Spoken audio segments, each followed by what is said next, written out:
Joyce, my brother. Peter, what do you say? What do I say, man? I say we got a great guest tonight, man. I haven't seen this guy since like 2000 when the sex money murder trial was going on. Peter Orlock. They were going to seek death. So after we arrested, at the beginning we had like 15 defendants, and they did not know how to behave in the courtroom. And in federal court, man, it's not like the Bronx Bronx criminal court where they yelling, "Take off your hat," no laying on the bench. They were on a tight ship. Well, these guys would almost riot every time they were brought in front of the judge. So we had a really good relationship with the Marshals Service there, where they'd almost have to call 1013s in the courtroom.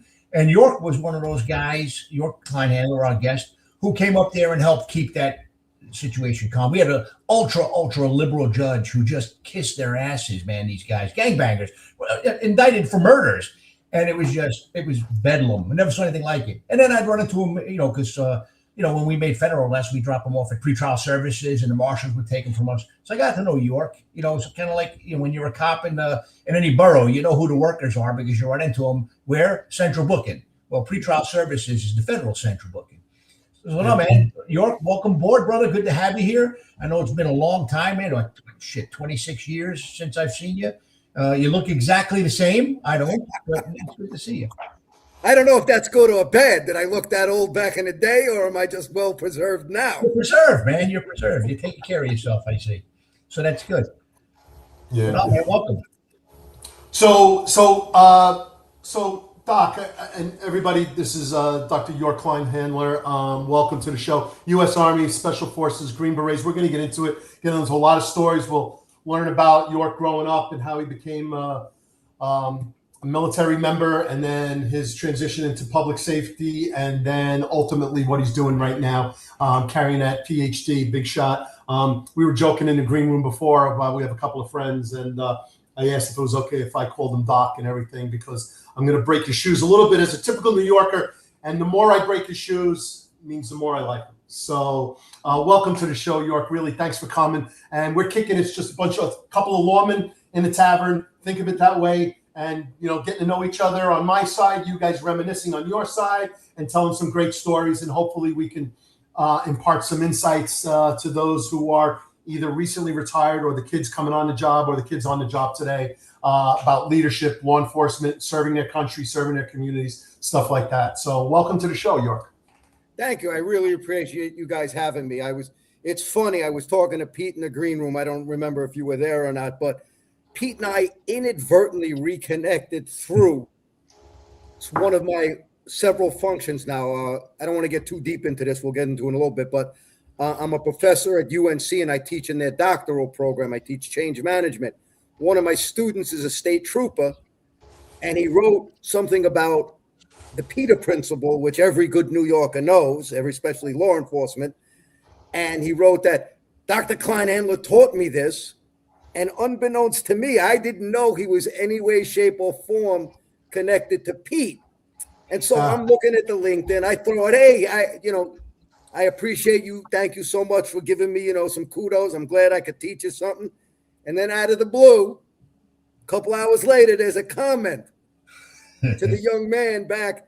I knew your professor when he was a knuckle-dragging maniac in the streets of New York City with the Marshals Service.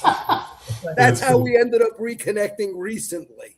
Yeah, we were talking. York and I were talking. When we think about how New York City cleaned up in the late '90s, right? NYPD did a ton of work. I'll give the DA's offices some credit. Well, you know what happened, man. A lot of people went into jail, went into Rikers Island, got their teeth fixed, got in shape, came out, and they were better criminals with better connections. The feds, man, even federal prosecutors, when they started putting some of these guys away, and because guys that did some of these cases on these RICO charges with 35 years, 40 years, life. Sex, money, murder was one example. The Bryant Avenue Boys, the Wild Cowboys, all these different gangs, man, sent the message. So, the feds were out there with us too. That's why I say York was a knuckle dragger. He was out there kicking ass, I remember. So, we got to give them credit for that cleanup back in the 90s too. It's too bad New York's falling back to crap.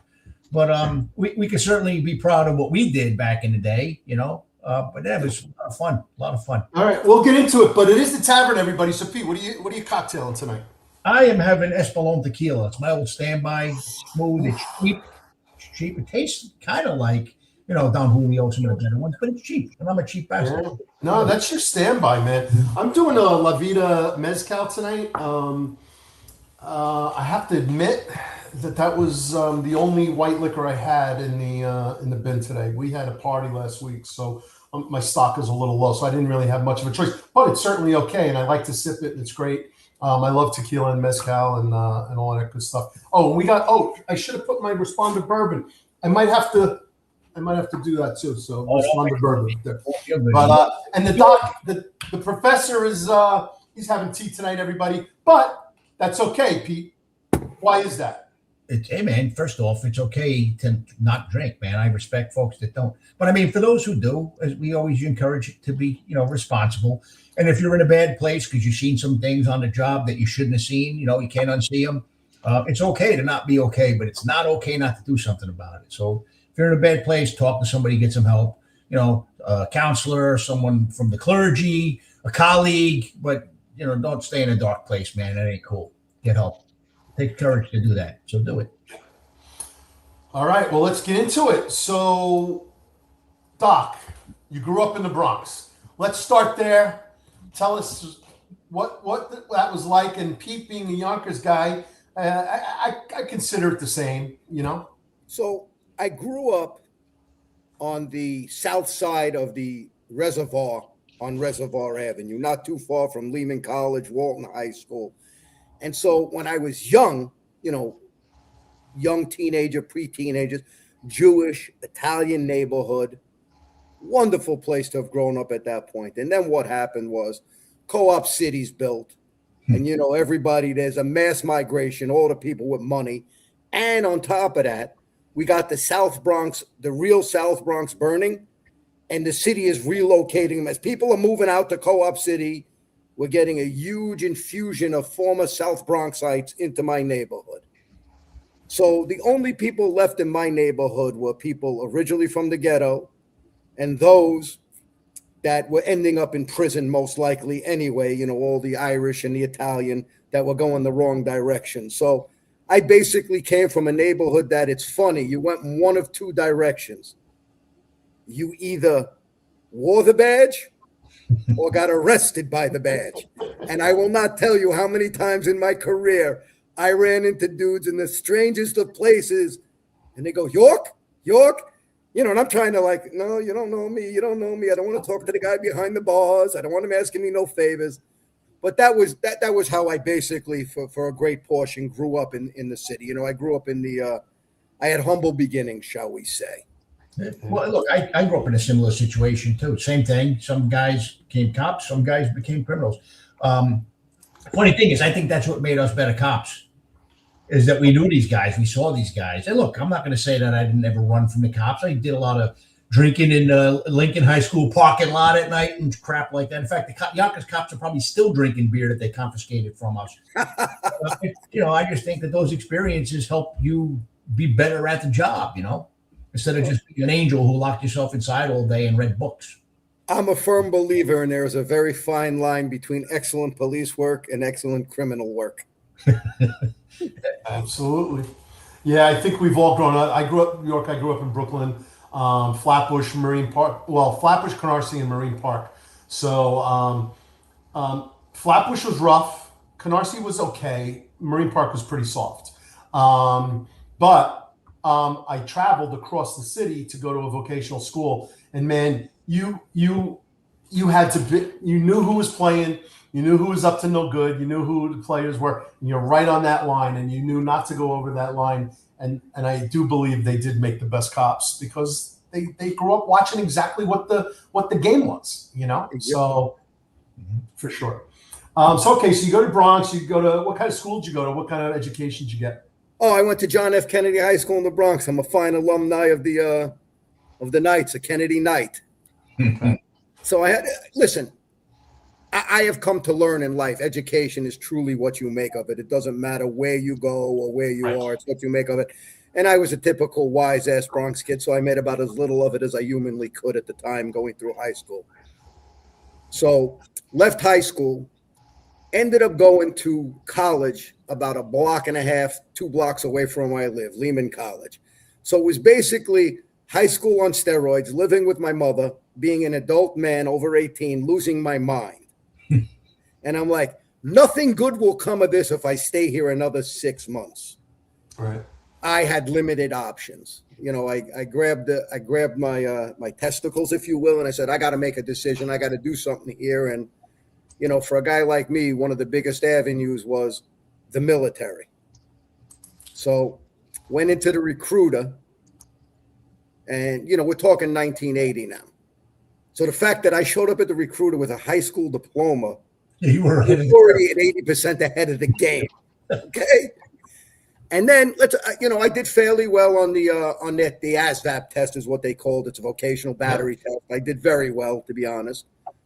And so that's how I ended up in the military. I realized nothing good was going to come of me hanging around. I'd have, you know, too much free time, and I could already hear the calling of the siren song of "Come do stupid shit." Yeah. I said, you know what? I'm not that dumb. I don't want to be 19 and have ruined my life. I've got this far without ruining it. Let's not make it the next move. So I ended up joining the military. So Nolan wants to know if you went to the Kennedy Special Warfare Center. That was later on. I most certainly did. I'm starting to think that Nolan's got some bona fides issues out here, and he's trying to verify me. Not only did I go to the John F. Kennedy Special Warfare Center, I actually was employed there and taught there and did some stuff there for a little bit. Nice. Yeah, good. All right, so what MOS did you go into? Where'd you base and where'd you All right, serve? so I went into the recruiter. My whole thing, I was going to go be a Green Beret. It was not as common as it is today to come off the street, but they had what they called SF babies, Special Forces babies. So I went into the recruiter. He goes, oh, you got all the test scores. You know, we went to the MEP station in Brooklyn, you know, right by Fort Hamilton. Yep. You know, go in there. They sell me a bill of goods. There's no SF available, blah, blah, blah. They go, so why don't you go be an 11 Bravo, an infantryman? You can go be a U.S. Army Ranger. This is 1980. Nobody knows what the hell a Ranger is. It's not like today. Right. And they explained it to me, tell me I'm going to jump out of planes and this, and I go, I'm in. Let's make it happen. So I go off to basic training, and then that's where my drill sergeant informs me I got baited and switched. He goes, if you waited 2 weeks and went back to the MEPS and weren't in such a hurry, you probably could have gone Special Forces, been a Green Beret. But, you know, sometimes things work out for a reason. And that base foundation I got being in the Ranger Battalion and then being an infantryman in Berlin, Germany, paid dividends for me when I did finally go Special Forces. All right. Yep. How so? What did that do? It gave me a phenomenal foundation. Yeah. Had I gone right to being an SF guy, I would have missed out on 4 years of doctoral level work for the military is the way I look at it. Yeah. I spent that 4 years honing my craft as the best infantryman I could be. I was in 2 very special units. I saw a lot of great things. I did a lot of great things. And when I ultimately ended up going to Special Forces, my entire foundation and background in Special Forces was so successful because of that fundamental foundation I had created in the Ranger Battalion and then in Berlin Brigade. Yeah. And when did that transition happen? I actually shipped out in January of 81. It's a funny story. It's a hilarious story how I ended up in Special Forces. So I was getting ready to end term service, you know, ETS. Mm-hmm. I had dropped paperwork to go to Special Forces. I had then broken my ankle because I was playing rugby for the Berlin Brigade team. I broke my ankle. And then I get word back, yeah, we're going to accept you to Special Forces. I'm just rehabbing. And I asked. They told me I have to extend for 2 years. I have to increase my enlistment for 2 years. And I go, so what happens if I don't pass Special Forces qualification course? Because back then there was no selection. It was just a qualification course. Mm-hmm. The guy looks at me very plain and goes, oh, you're going to the 82nd. I go, no, I'm not. Thank you. I'm going to just ETS and go home. So I get home. I'm starting college again. I got no income really coming in. So I said, I got to find a little bit of income. So I go, let me go join the National Guard. So I go to the recruiter and I asked the recruiter, is there anything as an airborne unit in this state? I heard rumor once there are special forces, reserve component units. The guy says to me, I'm out of my mind. I can put you in the Fighting 69th on Park Avenue and 68th Street at the Armory. I go, what the heck? I'll go. So I show up. I meet the company commander. I meet the first sergeant, the senior NCO. In 6 minutes, I realized I have more qualifications than both of them. But I joined the unit. I don't want to belabor this. So they invite me to drill that weekend. Do I have a uniform? I show up in my uniform. The first sergeant says to me, I'm not going to the field. We were going up to Camp Smith, but the field first, some crusty old Vietnam vet guy, he's gonna run the show. He tells me, you just hang out, you stand off to the side, I'll eventually get you involved. I go, no problem. We get up to Camp Smith. They have a little promotion ceremony for a young Spec 4. He's now, specialist. He's now going to make E5, and then he's going to teach a class. So I'm sitting off to the side, and for the next 45 minutes, I watch this kid get destroyed by everybody in the bleachers. I am 3 months off active duty. I am coming from a Ranger mentality and a Berlin Brigade mentality, and I don't like this. The first break, I walk over to him. I go, hey, listen, congratulations on your promotion. Can I help you? Can I take over your class? He looks at me. What do you mean? You can just do this? I go, yeah, I got this. He lets me take over the class. I yell at the first guy to interrupt, get out of the bleachers, get in the front leaning rest. This is very military now. The class ends. This crusty old field first sergeant comes over to me, and the next words out of his mouth are, you can't be in this unit. I'm like, oh my God, I've been here for 3 hours and I'm fired. Crazy. He says to me, when I got out, I come back from Vietnam, I was like you. You're a real deal guy. You cannot stay in this unit. These kids are not here to do what you want to do. He says magic words to me. There is a reserve special forces unit in Tappan, New York. I know it exists. I just can't give you the address. That Monday, I go to the recruiter, different recruiter now, and I say to him, here's the deal. I am not obliged to stay in the National Guard. If you can find this SF unit, it will be the quickest recruitment thing you have ever done in your life. He calls me 4 days later and he goes, we have a meeting next Wednesday, but this was more difficult than getting through the switchboard of the CIA. So I go, I meet the battalion sergeant major.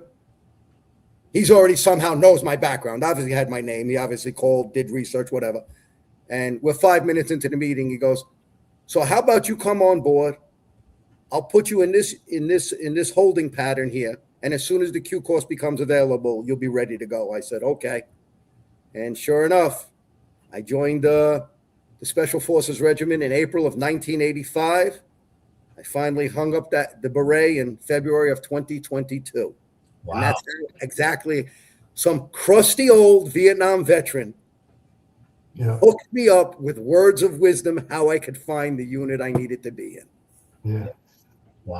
So I want to go back to the thing you said where it was the best thing that ever happened is that you didn't get in right away and you went to Berlin and infantry, because it reminds me of George Kalina, Pete, when he talked on our podcast earlier last year, and he didn't make sergeant until he was 19 years on the job. Yeah.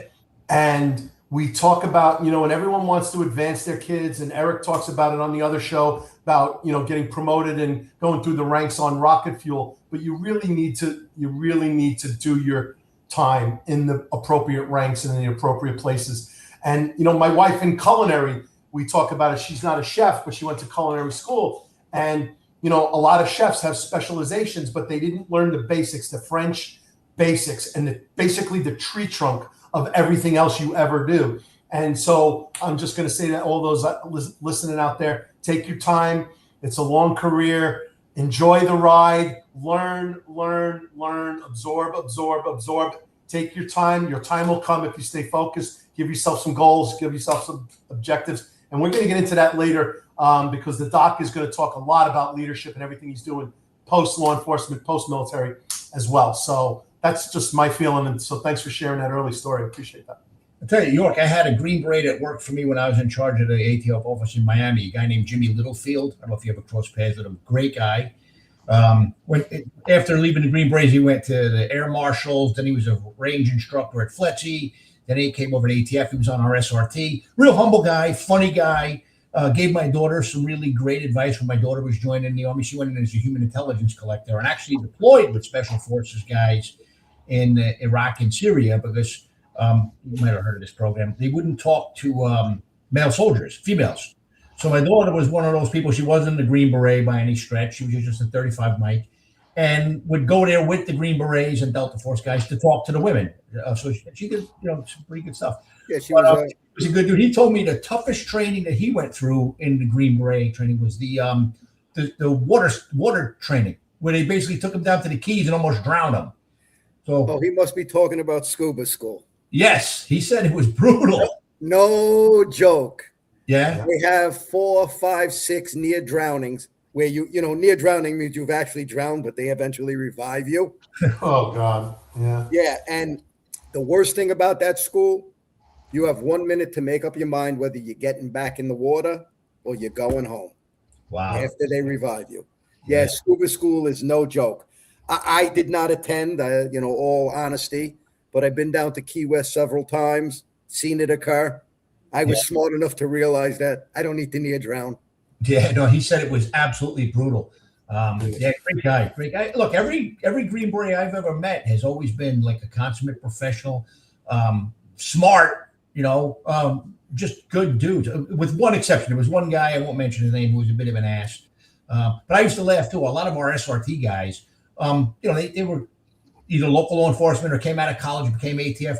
And when they would go through our basic school, which was 2 weeks, they would think that they were somehow like Green Berets or Navy SEALs. And I'd have to humble them like, hey, man, you've never been more than like 5 miles away from a 5-star hotel. You've never been on a FOB. You didn't have to go through basic, the basic tactical operators course and then the ATAC. You went through a 2-week school. Cool your jets. But no, it is, brother. Yeah. So, Doc, let's do this. I got some pictures of you in the military. Let's go through them and see where these stories take us. So, go ahead. I don't know. Might as well start here. Okay. 2009. Crazy story behind this. So, I'm a CW4, Chief Warrant Officer 4. I'm the operations officer for a battalion. We have one of the 2 or 3 busiest SF teams in the country. Down in Burmel in southern Afghanistan, running and gunning. They're up on the radio every day engaged. An RPG hits a corner of the MRAP, and that's what they were primarily running in, where the team commander and his driver was sitting in the front, and it actually pierces the RPG actually breaks through in that weakened corner of the MRAP. He gets injured. Powers that be at the 06 level say, we have a problem. We have these guys are wound very tight. What are we going to do? My company commander, God love the fool, goes, I got it. Send CW4 Kleinhandler. He knows the whole team. They respect him. He'll wrangle these cats. I'm like, great. I'm going out on combat. I'm in. Let's go. I said to them, how long should I pack for?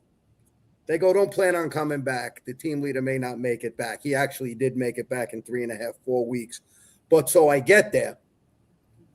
It is very explicitly explained to me, I got to get them out on a 3, 4, 5 day operation because, you got to get back on the horse. And there was some shell shockness going on. So we're out on the mission. Everything is going great. And we're on our way back to our FOB. We got great Afghan people. We had a great Afghan leader with us. So we're rolling, and there's a choke point, and they warned me because, they got the lay of the land that they generally get hit by 7, 8, 10 guys, harassment fire. I say, all right, so let's lay up short of this choke point. Let's see let's get a feel for the land before we roll through, as I'm sure you guys always do. They go, yeah, that's what we usually do, Chief. I go, great. So we roll up short. Now we got interpreters with us, and they got the little Micon radios that are tuned into, the bad guys, the Afghani bad guys, their radio frequencies. So we have a unique situation. We got 80 guys laying at the far side of the choke point, waiting for us. They know we're coming. I'm like, oh, is this normal? No, we've never seen more than 7, 8 guys. All right, so I tell everybody, let's get prepared to go through. I'm going to get on the radio.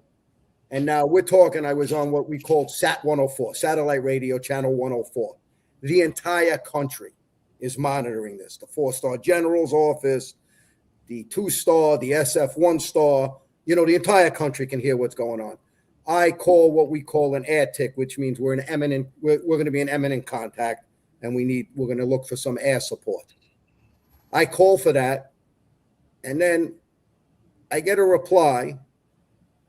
Yeah, we have no air assets available. It was pretty much good luck to you. Have a great day. So I said, all right, that was a bad assumption on my part that this would come easy.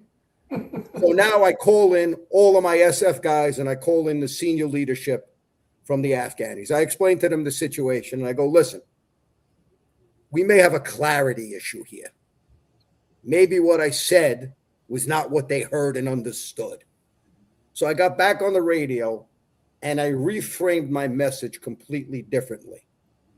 I said, due to time constraints, we are going to go through this choke point in approximately 5 minutes. I will call you when we start to move. Can you please spin up the medevacs? Brilliant. Dead silence on the radio for about 12, 15 seconds, which is a long time. Stand by, stand by, stand by. Panic in their voices now. And I'm as calm as can be because I was ready to roll. We're going to do business. Whatever happens, happens. Suddenly, I now have 2 F-16s approximately 9 minutes out and 2 Apaches 16 minutes out. So I say to them, can you please have the F-16s make communications with my TAC-P, who is my air control guy. He actually happened to be an Air Force captain, fabulous guy, did great work. So he gets on the horn, and it's 2 Norwegian F-16s, and we asked them to stage about 2 miles off because, an F-16 can get there 2 miles in nanoseconds just about. It's a real quick trip.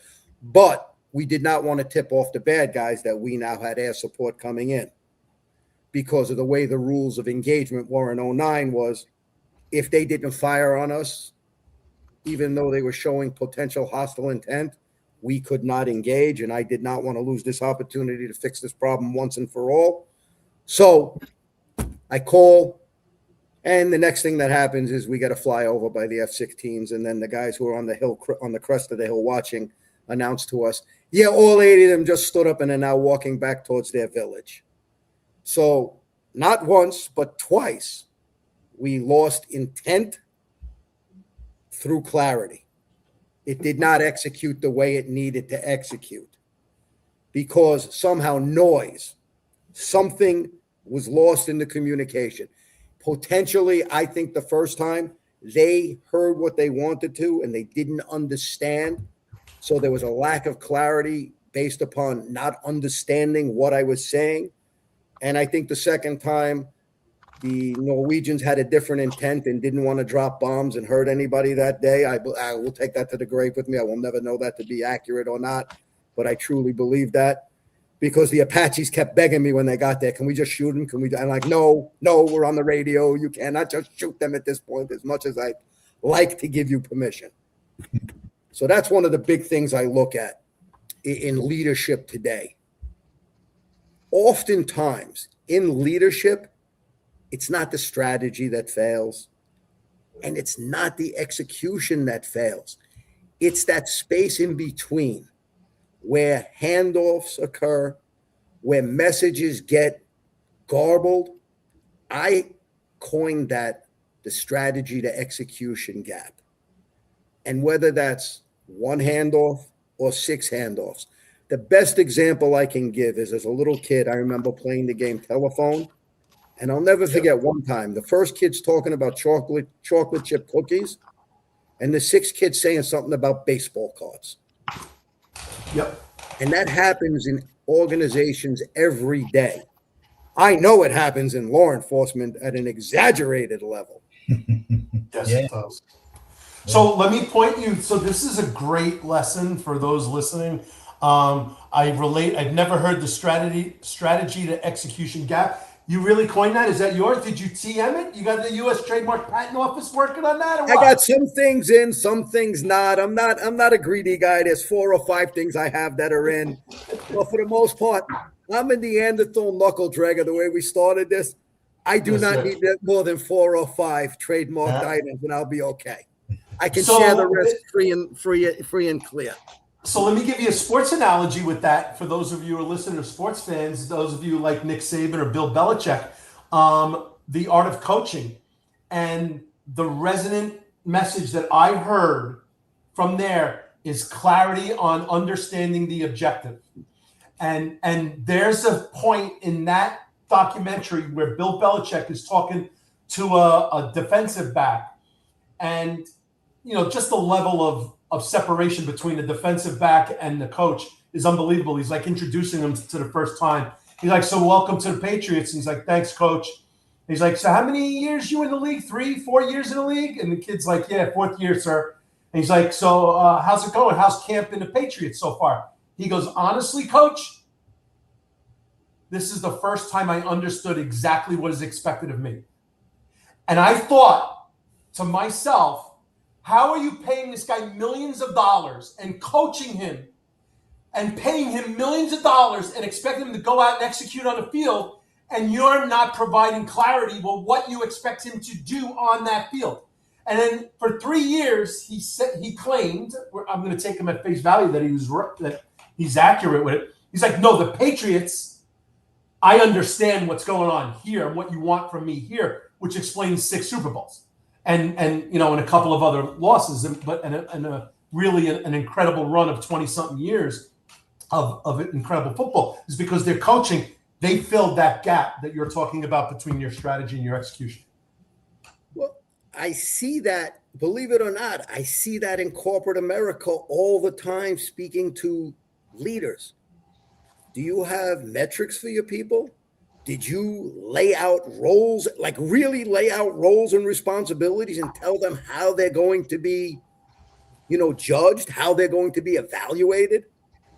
And oftentimes I get that, what are you talking about? They have a job description. No.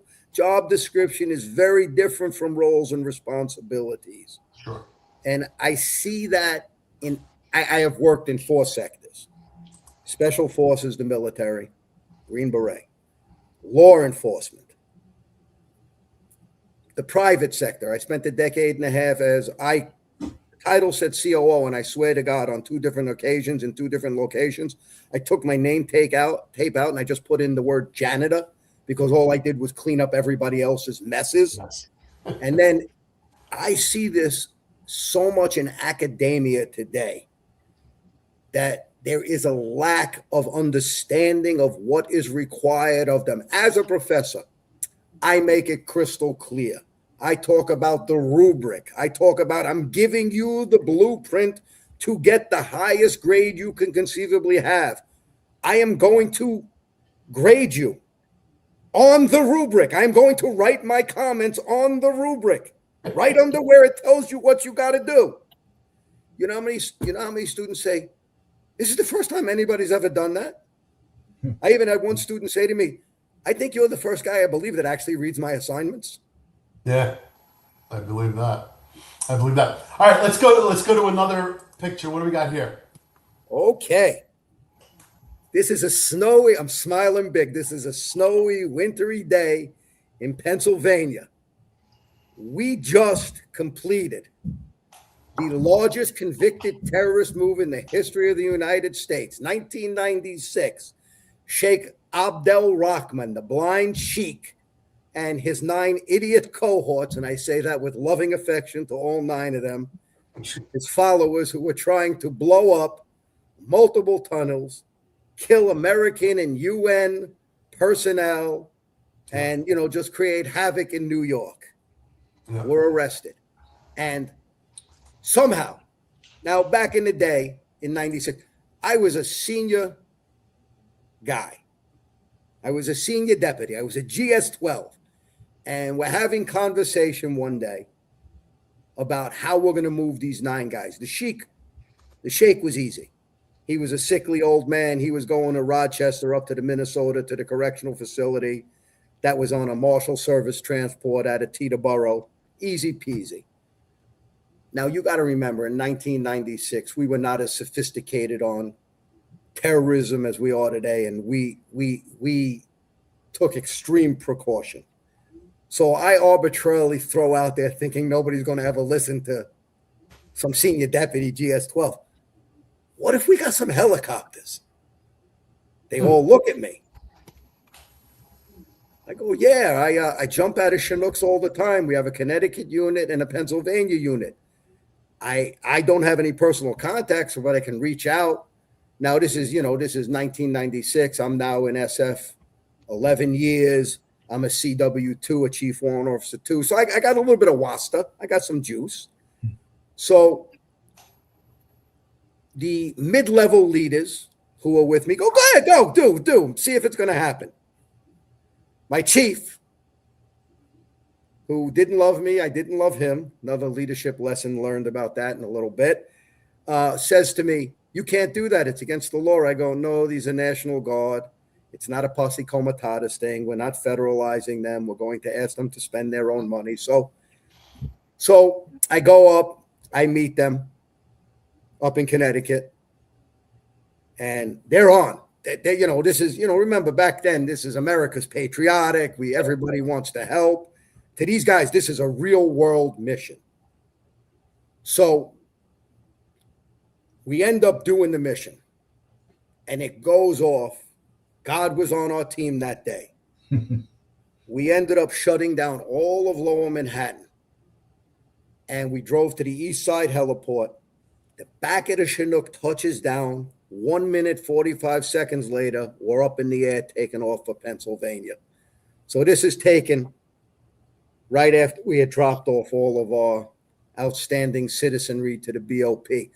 But there's a better story I want to share about leadership here.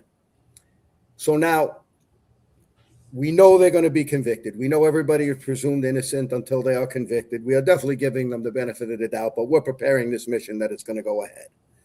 So in the Southern District of New York, they have this beautiful ceremonial courtroom. So GS-12, Senior Deputy York Kleinhandler, is now going to brief 80 high-ranking individuals. We got 3-star chiefs from the NYPD. We got Port Authority brass. I got deputy commissioners. I got the head of NYPD intel in the room. I got Coast Guard. I got Customs. I got Marshals Service Special Operations Group. I got my Marshal, my chief, 100 people. 5 steps minimum above me. But now I'm in the zone. I'm in Special Forces mode because this is a military operation to me.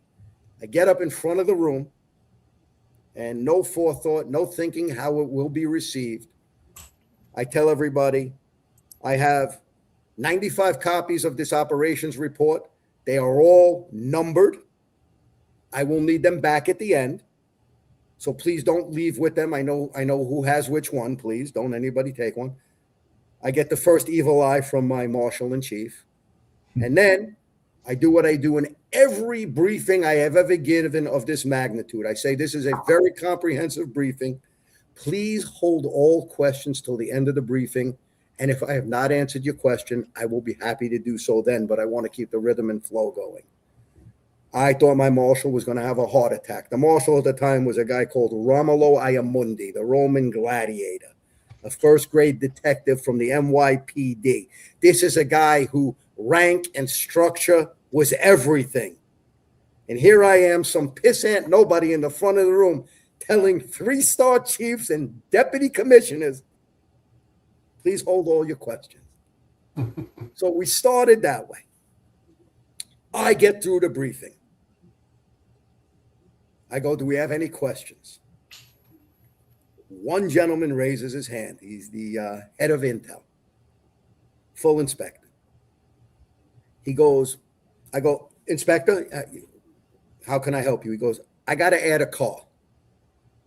I didn't think, and this is a lesson on me. Sometimes you get a little too front in front of yourself.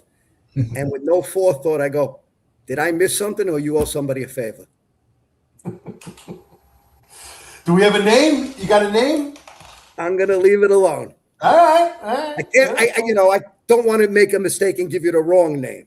Okay. But anyway, so he was very good about it. He kind of chuckles and he goes, it's the second one, right? I go, I do, Inspector. Yeah. You will now make that car 7A.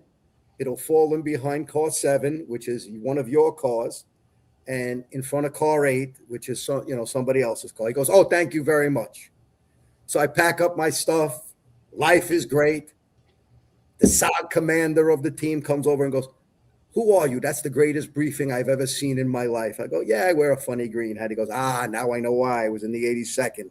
I got ultimate respect from you. And then, of course, some deputy comes busting into the courtroom and goes, get down to the office now. Yeah.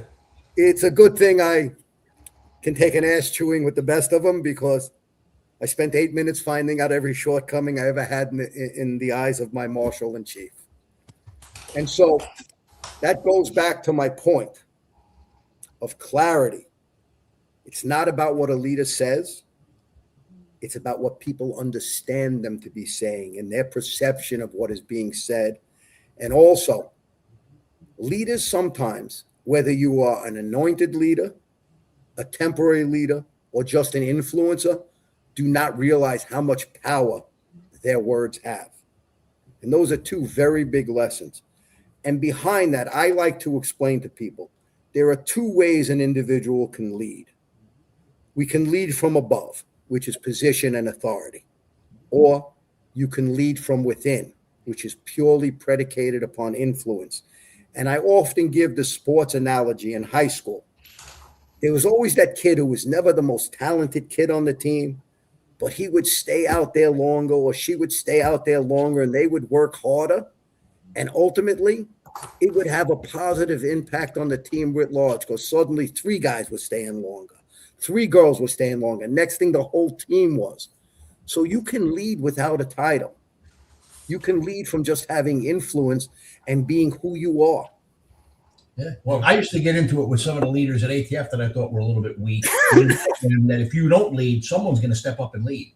And it might not be the person that you want leading, because as you know, York, we've seen it. Sometimes the curmudgeon in the group that's maybe not the most well-intended has some influence because they're vocal or whatever. People think they're funny. And sometimes when you have a leader that just doesn't want to step up and do his job, they'll follow somebody. And it might be the person that you don't want leading your team. So I say, man up and make those difficult decisions, or someone's going to do it for you.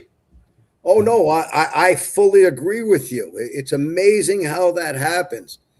Sometimes leaders do not want to take ownership. It might stick to them. I call them Velcrophobics, right? You're a 13, you want to be a 14. If you make a difficult decision that might not, look right in the eyes of some, rather than just doing it, owning it, explaining why. And I always landed on my feet when I made plenty of mistakes. I explained, hey, this is what I intended to do. Here's what happened. Here's how I'm going to fix it. But there were some folks who just wouldn't make decisions because they were afraid this might stick to me. And some of those guys made it all the way up to the position of ATF deputy director. No doubt.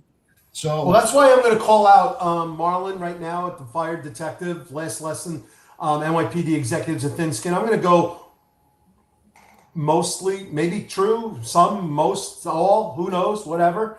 But I'm going to say it's not unique to the NYPD right now in law enforcement. So we'll get into that in a little bit. Yeah. But to your point, Pete, is, if you don't step up and lead, someone else is going to fill in that gap for you, because someone has to do it. And, it's really crazy. And, Doc, you're talking about it too, as well as, when there's a failure, honestly, at the end of the day, it belongs to the head. And the success is the troops. And that is number one. And there's a whole bunch of analogies and metaphors and all of these things. But at the end of the day, if you're in charge and your team failed, it's got to be you. And Tommy, it can't be any other way. It can't be any other way. Tommy, I'll tell you something. What I learned in New York, I know you're going to have a lot to say about this. I've made a lot of mistakes as a leader, a lot. I've owned each and every one. And I'll tell you what, if some of them were big, some of them were small, owning those mistakes got me a ton of respect. So that's why I never understood why guys are so afraid to make the mistakes. You know, I mean, look, if I fuck something up, I'm going to admit I fucked it up. And I'm going to, like I said, I'm going to figure out a way to fix the problem.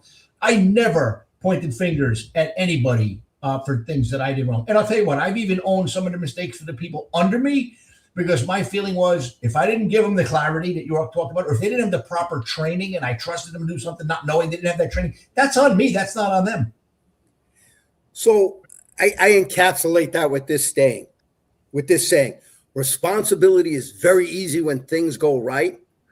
Ownership is what remains when they don't go right. You know, I'll share with you. I unfortunately, in the 2009 deployment, I lost 5 guys in Afghanistan. And I was involved in some capacity with each of them. But with 2 of them, I approved the missions that they went on where they died. Now, I understand, you know, I carry that with me. My loss is nothing compared to the families. God bless them. And I'm in touch with 2 of the families. God bless them. And, you know, and the sacrifices they made. But still, I carry that with me. That's my ownership. Whether I did anything wrong or not is irrelevant. I had a piece in that dance. I take ownership of that. That's what a good leader does. And I love what you said, Pete. Sometimes, even if you're not wrong, maybe you missed something. Maybe you thought that they had more skill than they really did. And then ultimately, that's on you. That's your onus. And I respect that. And I love what you said. A great leader does that. And it builds more wasta with the men. You get more respect. You get more rapport. A great leader is supposed to protect their people. You're supposed to make it so that upper level management does not have the ability to reach down and harass them, to let them do their job as they see fit within the boundaries and the parameters that are allowed. Yep. You know, leadership is not about heroics. It's about blocking and tackling. Yeah, it's funny. I have a friend, Dave Mather. I don't know if you've ever heard of him. He teaches leadership at the Command and Staff College. Great guy, Tommy. I know you met him at my book signing. We met him at the book signing. Yeah, I speak for him occasionally on the mess that we now know is Operation Fast and Furious, to talk about some of the things that I saw and some of the decisions. I mean, and Dave loves to say that leadership is a full contact sport, and sometimes you're going to take your lumps if you're leading right. I love it. Yeah. It's good stuff. All right, let's do this. And this is an interesting one because I thought it was really. Before we do that, hey everybody, like, share, subscribe to the Finest Unfiltered channel, the Executive Perspective, the Finest Unfiltered, the Ten-Four Tavern, the 3 shows on the Finest Unfiltered network on YouTube. If you're watching and listening on X, you can't comment, so jump over into YouTube so you can get into the chat. We got the Oracle, Detective Nolan, who knows all and knows everything and knows every reference to everything. And he even mentioned the story of Rudy from Notre Dame leading from the bottom, actually motivating the Notre Dame football team. So good analogy, Oracle. Thank you, Nolan. But anyway, like, subscribe, share, everybody. We really appreciate it. So I thought this was a great picture because it shows 2 very different professors here. Yes. The one on the left, Afghanistan. That is me with the beard and the glasses. We're actually on a Hind-D helicopter using old Soviet equipment. And every guy on the helicopter is praying to God that the thing doesn't fall out of the sky and we get where we got to be to take care of business. And that one, that's actually an old photo, probably 2009, 2010, as a businessman at some sort of function. And I will say this.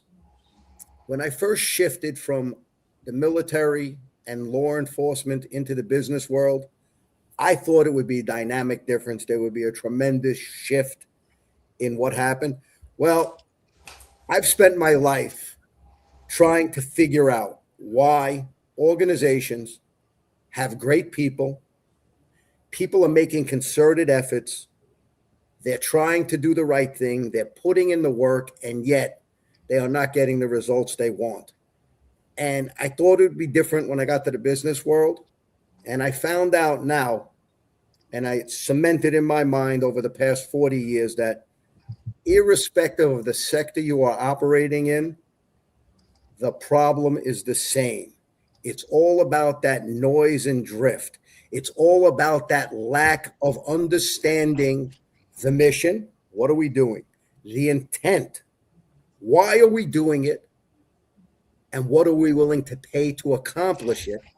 And the cadence, the synchronization. How is the ebb and flow going to work? I learned that irrespective of whatever sector I have been in, it is that drift, that lack of understanding from the top down to the bottom. I can tell you, I've sat in meetings and I have seen corporate world, and they move at a snail's pace, very similar to the PD. The military moves a tiny bit quicker, as crazy as that sounds, where they'll spend months coming up with a fabulous strategy. There will be 16 people in a room, and they will all fully understand that strategy. They will walk out of the room, they will announce it, and every one of those 16 people is certain.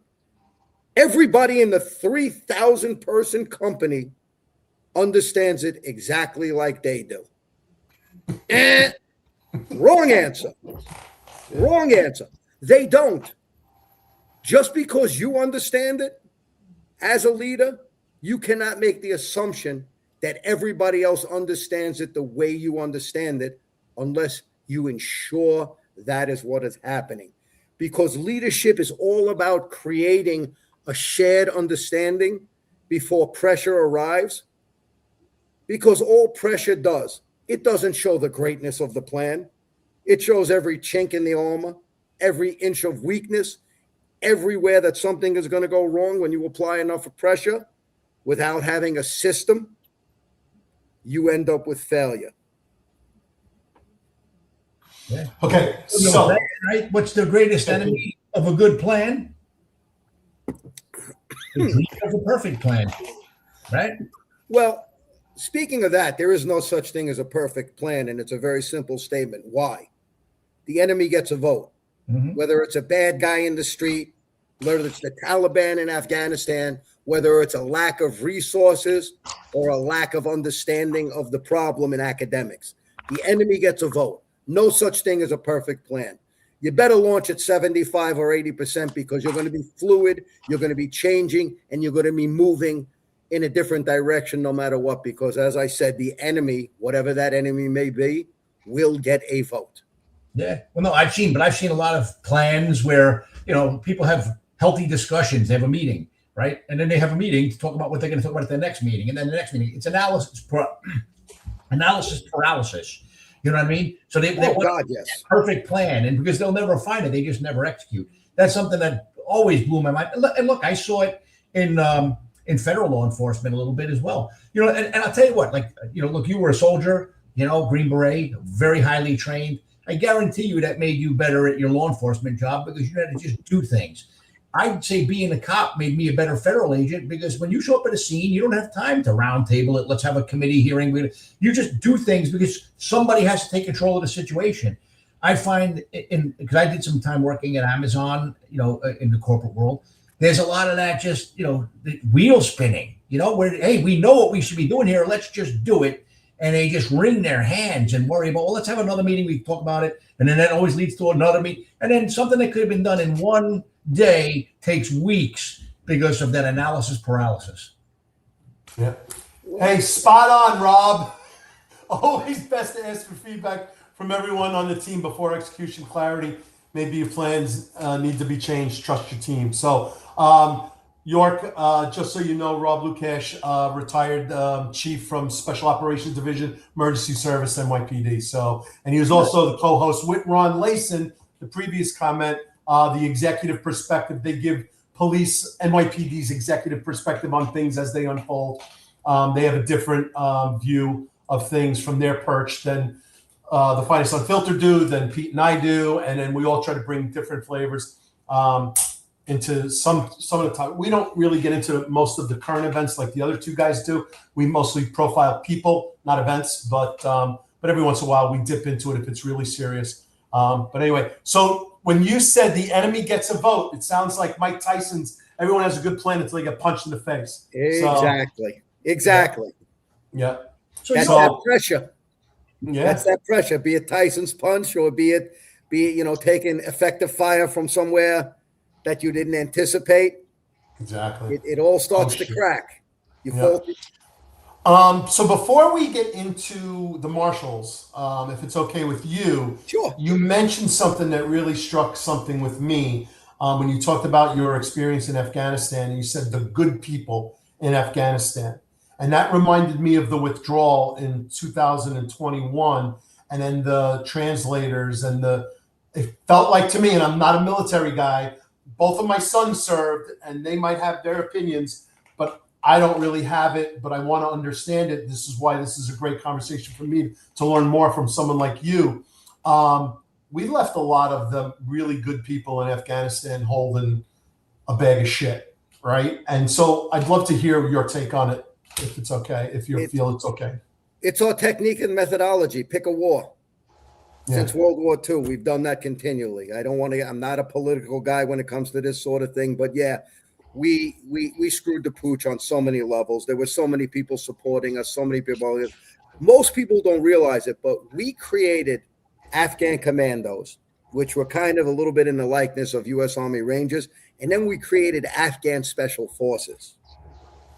They had elite soldiers there. We left them. We left so many interpreters who worked for years and years with Special Forces, A teams, Navy SEAL teams, MARSOC teams, all the special operations community. Yeah, we just picked up and left. There was no forethought, no decision on that. Come on, we left how many billions of dollars worth of equipment? The Afghan military went from, sticks and stones to one of the most highly equipped militaries in the world in a matter of weeks. So yeah, it was not forethought. There was no, we were just in a hurry. And unfortunately, politics plays a tremendous game in the political arena. Remember, the military is controlled by the politician and those that vote them in office, as it should be. And sometimes what ends up happening is what happened here. Yep. Well, let's never forget those 13 U.S. service men and women. So no doubt. Never forget. Hashtag never forget. And we'll talk about 9/11 because I know you were there, as well as the Abdel Rahman incident as well. So there's a lot tied on both of your careers. But I think Pete and I have talked about this, and many of our guests have talked about this. The never forget symbol. 2026 coming up on 25th anniversary this year. I'm sorry. Year 3 or 4 for me, I thought people forgot. So the fact that we're still saying never forget 25 years later, come on, people.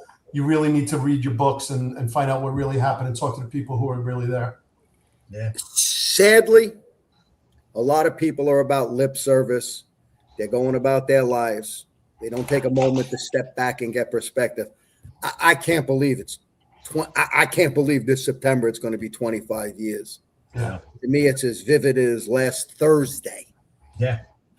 Yeah. So why don't we start there and then walk backwards to start your career in the Marshals Okay. and walk through. Okay. Well, this By picture is probably the way, York was a stocky, scary dude back in the day, man. Like a true knuckle dragger, not a guy that you want to mess with, for sure. Thank you, Pete. I appreciate that. I think that picture is September 13th or 14th. But so I'll start at the beginning, though. As most people, I believe, remember and recall, the initial reports when the first plane hit was that it was a Cessna, and it was, that sort of thing. So I was at 500 Pearl Street. I was running the operations desk at this time. and one of my fellow supervisors, Jack, I said to him, hey, the desk is clean. We got about 45 minutes. Let's go out, get our cup of coffee. You know, every New Yorker knows the silver coffee cart. Yeah. You know, one that they pulled away by noon with their little station wagon or pickup truck. I said, let's go out, get our coffee. Let's walk over. You know, we'll walk by City Hall. We'll get a look at this. I want to see what this Cessna did to the building. So we get out, we get our coffee. We get by City Hall. You know, now, you know, when you get to the corner of City Hall by Broadway, you got a straight shot on the World Trade Centers. So we get there and we can see that, yeah, that's no small Cessna. And as soon as I look at him, he looks at me. You know that sound you hear of an airplane revving up to take off? Yep. We hear that. And we stood transfixed and watched the second plane crash into the second tower. I look at him and go, okay, no accident, no Cessna, big problems. So we hightail it back to the office, and then the whole organization starts to get rolling. We end up, it's not a huge number, where we got we're in the office figuring out, we're getting all the judges out, sending everybody home. We have some guys who respond down there of their own volition down to ground zero while the towers are still up. And we end up having 6 guys. When the tower's full, we don't have immediate accountability to them. So about 80 strong, we put on some tactical gear and we're going to go down there. We're going to find our people. Right thing to do. So we get about 2/3 of the way there, and all 6 are suddenly, you know, they're accounted for. No catastrophic injuries or anything, but we continue onward. So we end up sitting in front of Stuyvesant High School for 4 or 5 hours. Finally, you know, I'm in talks. Other people are in talks with the EOC, and they tell us, listen, nobody's getting anywhere near this pile, at least, you know, for the next 12 hours or so, unless you got a Scott respirator pack, and even then, it's going to be a little dicey. So we go back to the office. Eventually, we send everybody home for the night. We're going to come back in reconvene at 6 in the morning and, you know, do whatever we can to help. So for me, I lived in Rockland County. You know, I'd already called my wife, said, I'll see you in 3-4 days. That's actually, I thought it was going to go down. Pete, you know that story? Yeah. And so I end up at home at about 1 o'clock in the morning. I take a shower. I tell my wife all is good. You know, we were able to communicate once or twice. So 5 o'clock in the morning, you know, that Wednesday was as crisp and clear and beautiful as the Tuesday. Down the Palisades Parkway, you know, the whole GWB is shut down. They got every goddamn Port Authority cop is on alert and working. So I give them the wigwags, and, you know, I ID myself. They let me go. I am the only vehicle on the upper deck of the George Washington Bridge. And I just stop mid-span, and I get out of the car. And unfortunately, to this day, I regret I didn't have a camera. You know, we didn't have cell phones to the level we do now back then. But I could see as clear as possible down the Hudson River, and there were no more Twin Towers, and you could see a little bit of the glow and some of the smoke rising up. And, you know, I get in my car very distraught by what I'm seeing. And I get to 56th Street on the West Side Highway, and suddenly I'm blown away. There are rescue vehicles, ambulances, fire trucks, not double, not triple, but quadruple parked on the West Side Highway. And I was like, wow. And, you know, there are people holding signs, thank you, God bless. It was very moving for me. And then, of course, in the back of my mind, I got to be very honest with you. I'm like, so when am I getting deployed so we can go take care of some business here? And you And were. I got my wish eventually. Yeah. More than once, I might add. But yeah, that was a very moving time for me. And you know what? I remember the people. I remember the feel of the country more so than anything else. But what struck me the most was that what happens, especially for leadership, when what assumptions you once had that you thought were concrete and rock hard are no longer valid? How do you change and operate in that void? Because I was standing there when that second plane hit, and my immediate thought was, the world has just changed in a way that nobody was prepared for, and I don't know how we're going to deal with it, but I know it's a line we're never going to cross back over from again. You know, because assumptions, what we once had where, you know, you hijacked a plane, you flew to Cuba, you demanded money. You flew to Miami, you demanded money in another flight to Cuba, something along those lines. That was no longer the case. Every assumption we ever had just went out the window, and the entire world changed in that instance, never to be the same again. And I was very curious how that would impact us, impact leadership. Yeah, I remember that day before the South Tower fell. There were F-15s or F-16s, I don't know which ones, flying around Lower Manhattan. And I just remember at that point, I was like, we're at war. You know, we were attacked and we're at war. Blew my mind. Completely mind blown. Yeah. Yep. All right. So, any final thoughts on? I mean, we could spend the whole episode and many more on 9/11, but let's go back to the Marshals. How do you get into the U.S. Marshals? So, the funniest way possible. I applied to the Marshals. I applied to the NYPD. NYPD is slow rolling me. Marshals is slow rolling me even worse, to the point where I had applied to the Marshals about a year and a half, almost 2 years before they called me. What year is this, York? This is like 1988, 1987 when I took the test. Okay. I passed the test sometime in 88. I went up to Lexington Avenue and 44th Street. I believe it was the Summit Hotel back in that time frame. And I did the interview. And I knew I ultimately knew I had passed the interview because some little birdie whispered, if they tell you to go take the pee in the cup and take the physical, you've got through the interview. If they tell you we'll be in contact, you won't. My interview was a whole special story. We could have a whole episode about that. Not tonight, though. And so I don't hear from them. So now I'm taking the NYPD test. I'm going through the process. They're now slow rolling me. There may be a class. There may not be a class. So probably November, November, I get a phone call one morning. I answer it. I happen to be off that day, about 8:30, so I'm lounging. And a woman goes, yeah, this is the U.S. Marshals Service. We'd like to offer you a job. You'll come in as a GS5, and there is no negotiating on what you're coming in as. You're coming in as a GS5. That means I'm on poverty wages, but, And then she goes to me, and I need an answer before you hang up the phone. Oh, gosh. Yeah. I go, where am I going to be stationed? She goes, Southern New York. I go, oh, okay. Yeah, I'll take the job. Yeah. So that's how I ended up in the Marshal Service as opposed to NYPD. Now, the reason, when I was young, I don't know, I guess maybe I grew up in the 5-0 precinct. I used to see all the cops and all the stuff they did, the good, the bad, and the in-between. And I thought it was a pretty interesting and cool job, and I wanted to be in law enforcement.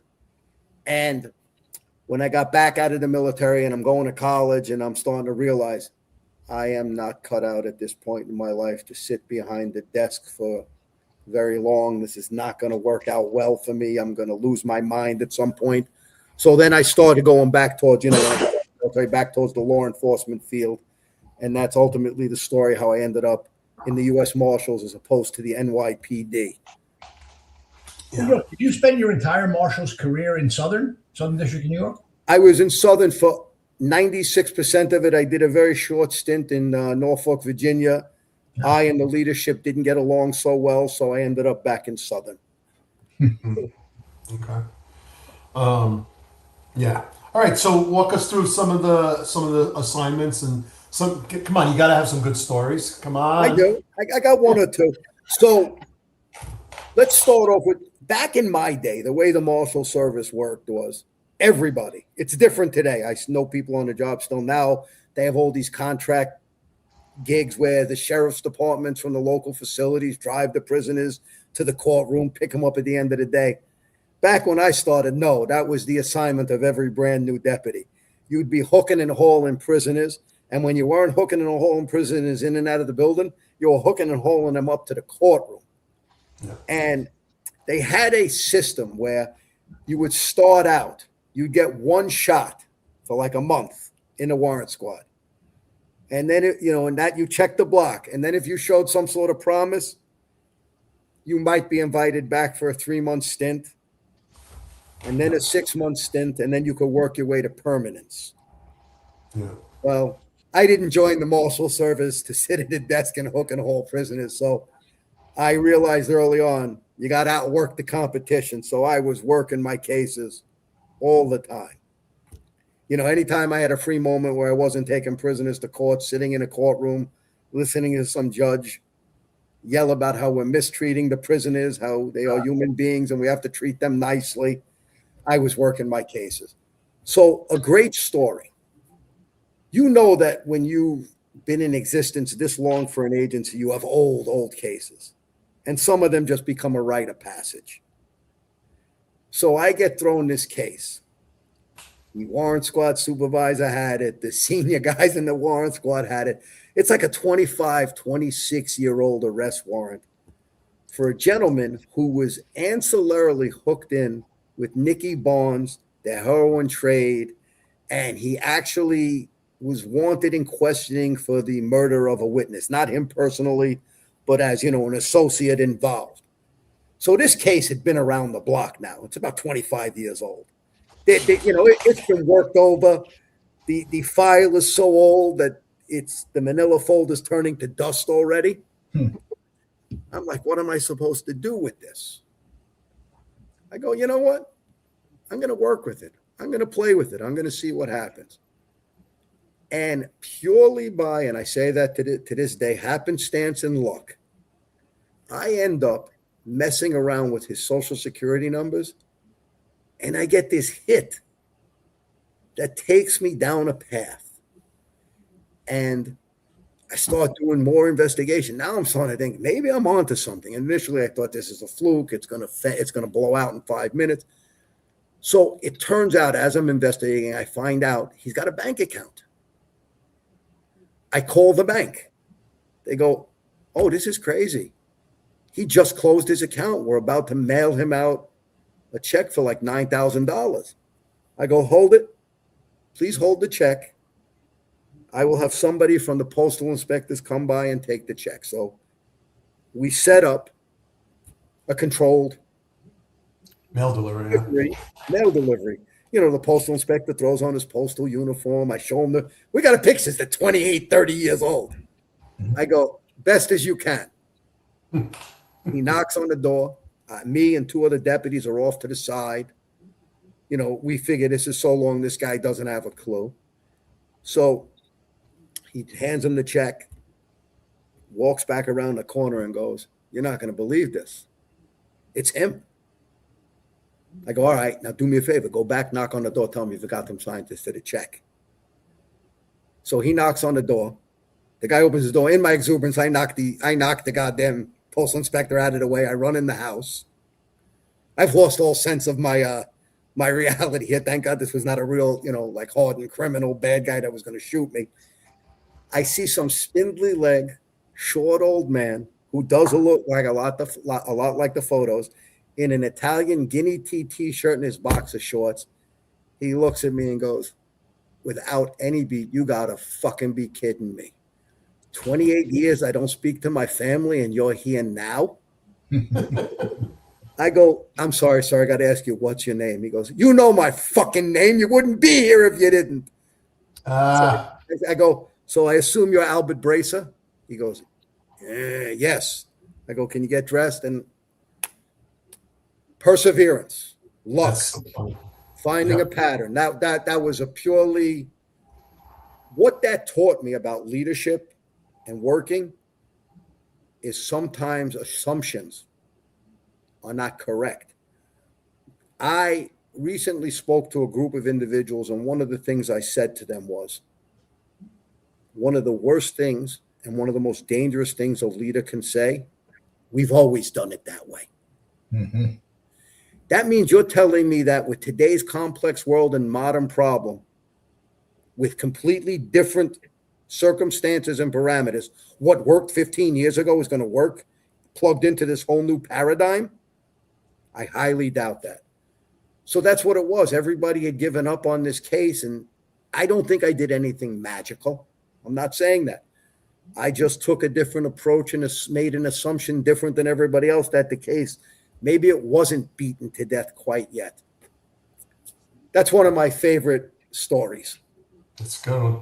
It's good. So, in speaking of change, so we can either do it now or we can do it later. There's one picture that I didn't get to. I thought I had them all, but there's one more. We can go backwards and then come back forward. But like artificial intelligence. So being in academia now, being corporate and all that stuff, and then where the artificial intelligence shift is in law enforcement, some of it very, very good, some of it dangerous and very, very bad, where that all sits. I will tell you, when you just said, oh, that's the way we always did it, this is the biggest punch in the face ever of changing the way things are, because this is so rapid and things are changing so fast. So if you want to dive into that, we can do that. But let's do a picture first to get rid of the pictures, and then we'll get into the modern times leadership and artificial intelligence. All right. Downtown Coast. Walking out and about. This is post waiting country for 4 days at this point. We're still getting our feet on the ground, and we get word there's 2 terrorist bombings in downtown Coast. Highly populated area in Afghanistan. Roll up there.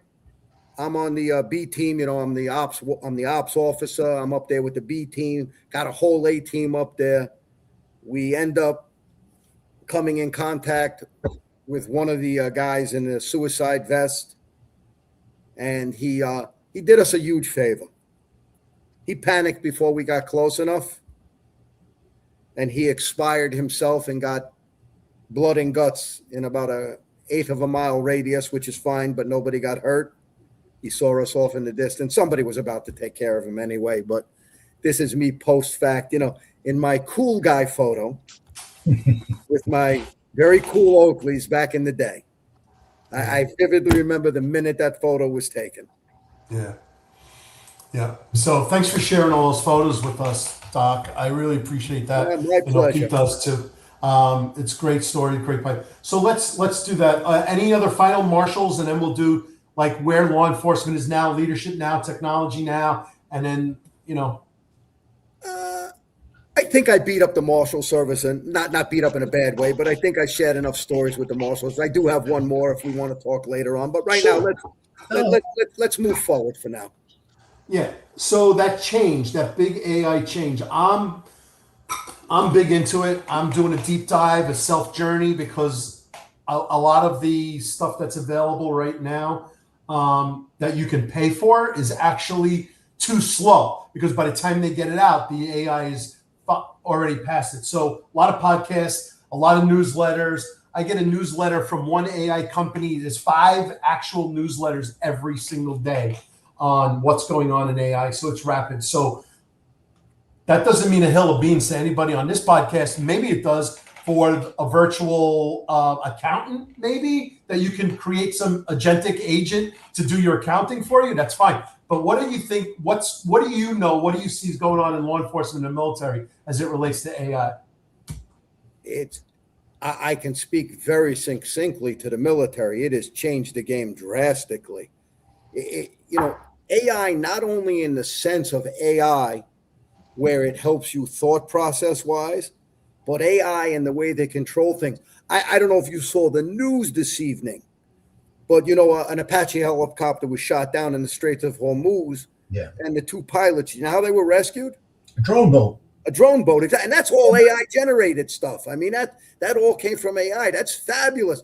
So some unmanned boat pulls up. These 2 guys pull themselves aboard, and the boat takes off and brings them back to base, to safety. I mean, my overview on AI is this. It is a great tool to create a 40-45% foundation. But, and this is where people go wrong, you can't use it for the 100%. Right. You got to look at it. You have to add your own experiences. You have to add your own intel, your own perceptions, your own reality to it to make it truly effective and good. It is a very helpful tool, and it's not something we're going to control. It isn't like, listen, I don't ask my students in any of my 2 courses that I teach whether they use AI or not. That's on them. I only look at certain things, and I can tell. I have an idea based upon who they are, how they speak in class, whether or not. And I explained to them at the beginning of the term, it is a useful tool, but only to a point. And if you overuse it, you are cheating yourself out of those experiences. And when you get later in your career, we spoke about this earlier, what's going to be the most important thing? Your experiences, what you are bringing to the table with your knowledge, not knowledge from some computer, but your knowledge. When you're out at a scene, what are you going to pull out your phone and ask ChatGPT, this is my situation, this is what I got going on, what do I do next? God forbid I should ever see that happen. Well, I will say ChatGPT has given me some dumb answers, just like some partners I work with too. So I mean, there's some hallucinations both on the human and the AI agent. So right, but to me, true growth is taking your experiences, learning from them. Yeah. I mean, in any career you're in, even if it's different dynamics, you have that same human element. Yeah. And when you remove the human element and you use purely artificial intelligence, you are missing a big chunk. Yeah. The people who are relying on that, they forgot to watch RoboCop. Terminator. Yeah. And Terminator, exactly. No, I love it. I'm a big fan of it, but I think it has its limits, and the human in the loop is a massively important part of it.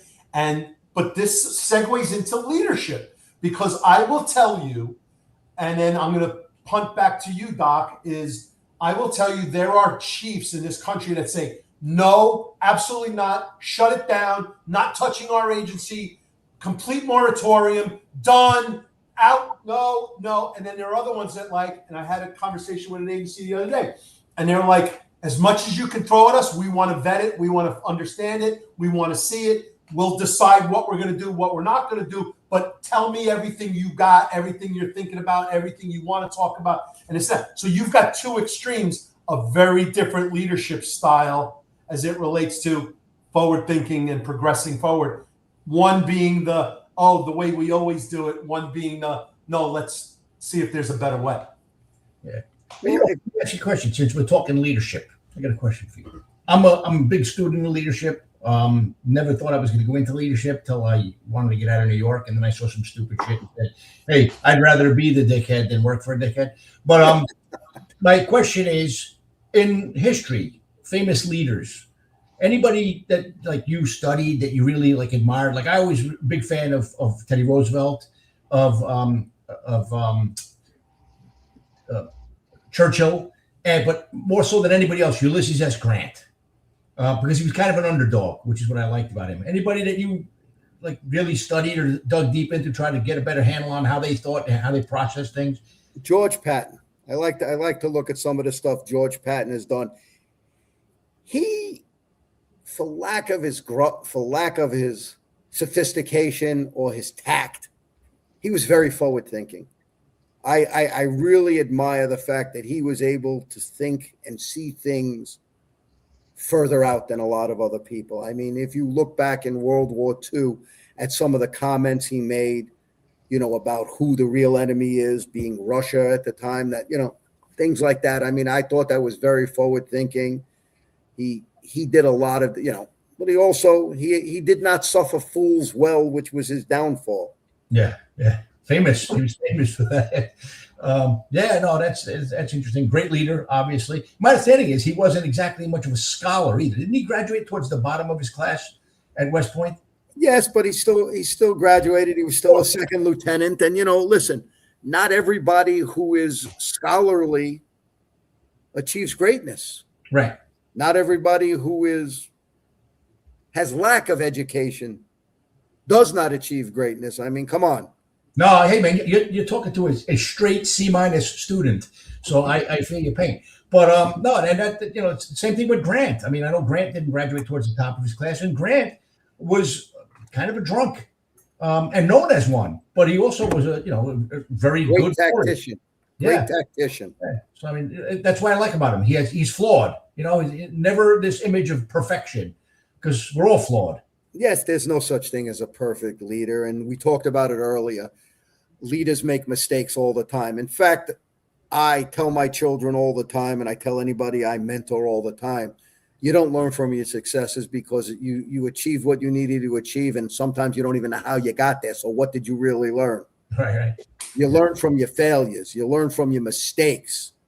When you figure out how to fix those, now you're improving yourself. Now you're helping your processing. So let me ask you, I saw some really bad things in my career at ATF that made me decide to start looking at leadership and really studying and trying to understand it better. And look, some of it comes naturally to people.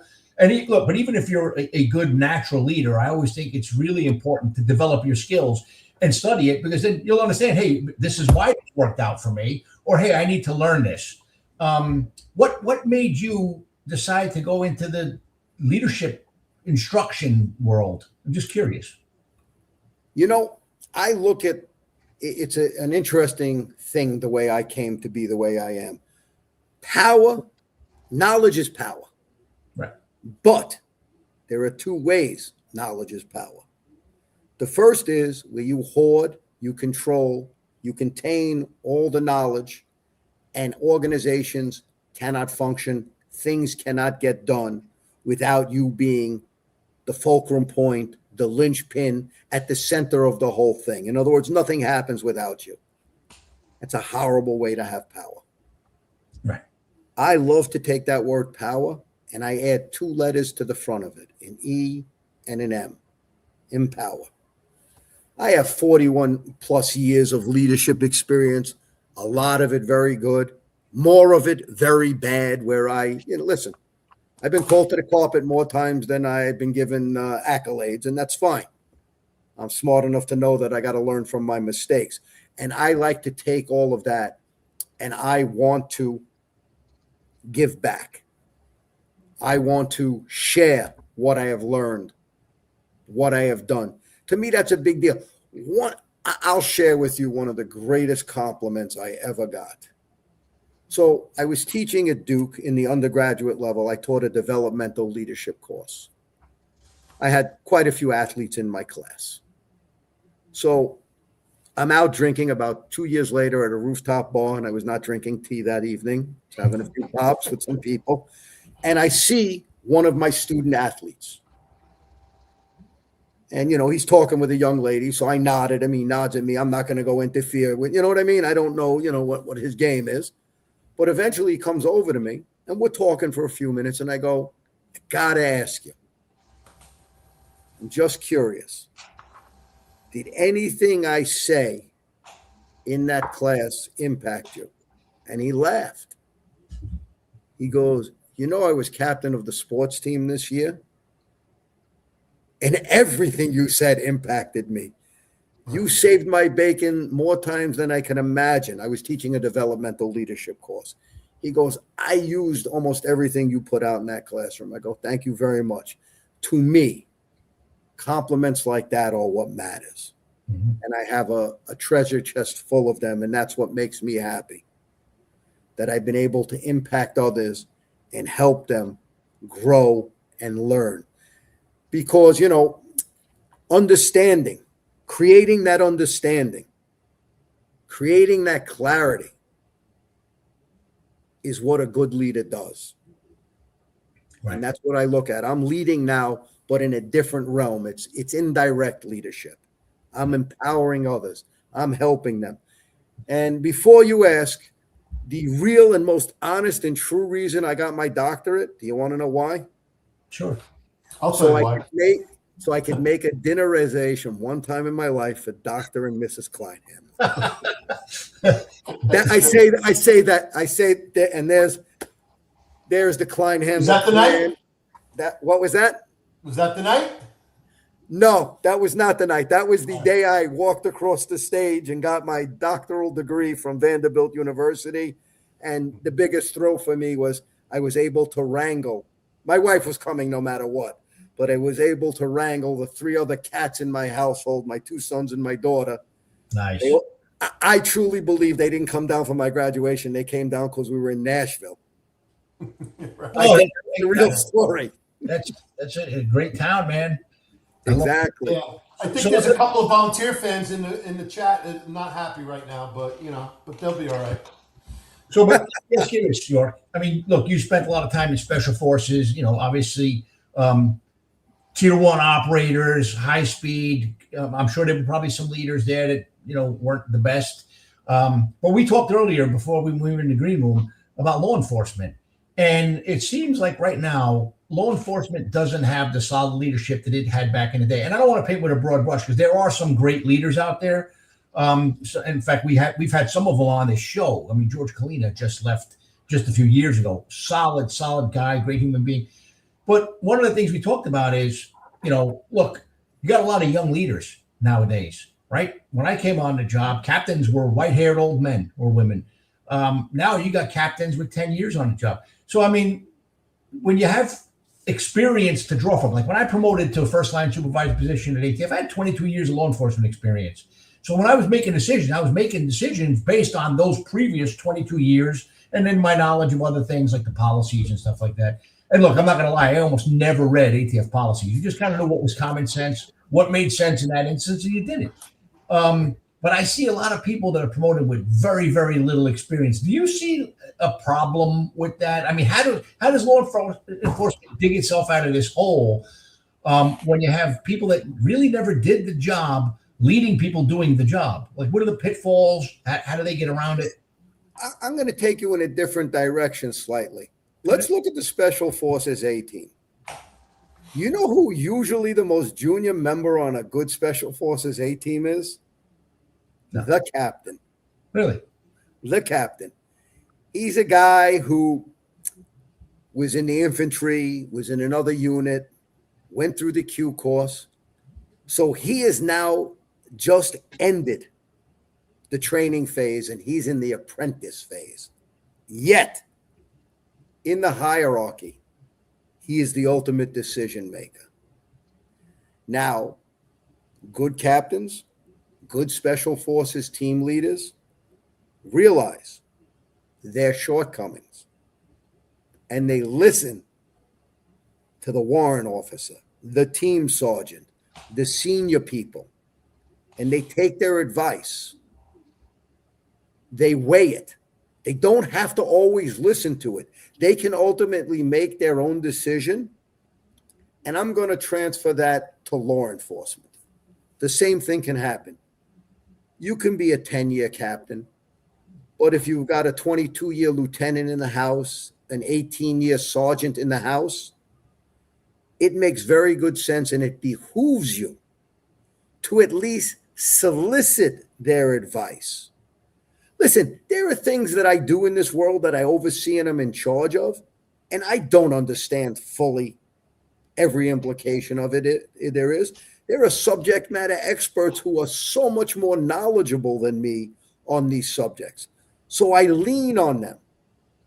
And then I use my experiences, my common sense, and I come up with what I hope is the best answer. So it doesn't completely scare me. Mm-hmm.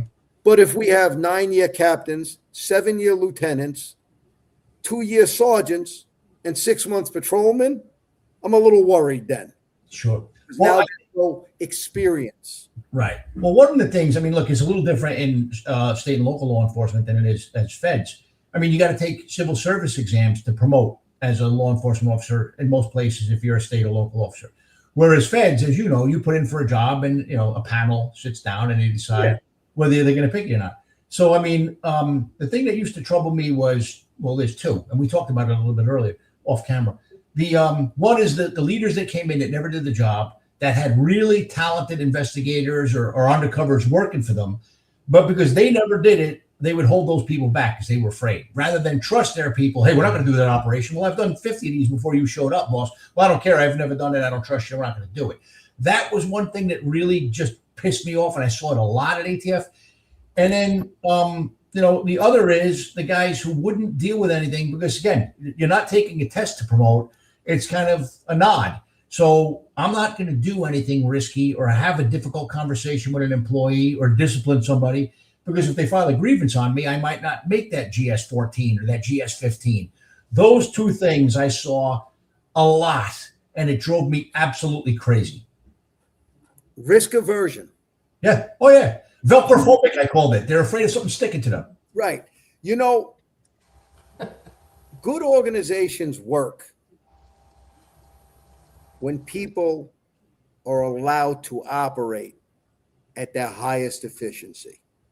That means truly understanding the job from whatever level you're at. And oftentimes, it isn't the mission, isn't the strategy gets lost. It's the intent and the design.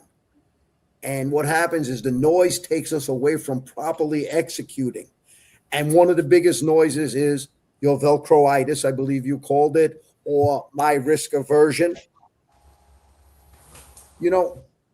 It's a shame when people, especially leaders, put their own wants and desires ahead of what is best for the organization writ large.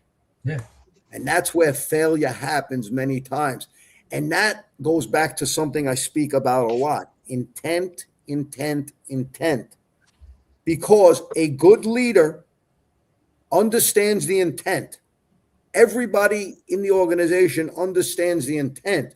And what that does is that sets boundaries.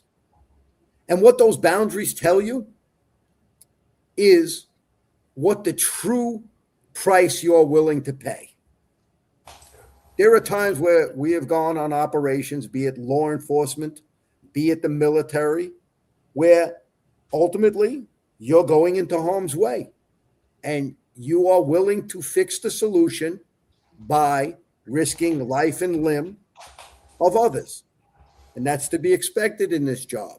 In the business world, there are times where people are gambling or looking at situations and they are risking the entire financial soundness of an organization because of dire consequences. It may not be human life in extremis, but it's corporate in extremis. Mm-hmm. And if you're afraid sometimes to take those risks, you ultimately lose focus on accomplishing the true objective, the true mission, and the intent. Yeah. No doubt. Yeah. So I once had a boss who said something about running a tight ship, and then someone yelled out, "Yeah, well, that ship is sinking." So, I think I've heard that once or twice myself. Yeah, I'm sure it's borrowed, but that's okay. Someone owns it, Yeah. But it's been used many, many times. It's a good one. So what's the future of law enforcement, Doc? I mean, how does this pendulum switch back? How do we get this? And I'm going to say one thing: you got to get the politics out of policing. And yes. I don't know how hard that's going to be. I think it's going to be massively hard to do, but it has to happen. The tone and tenor of this country is changing.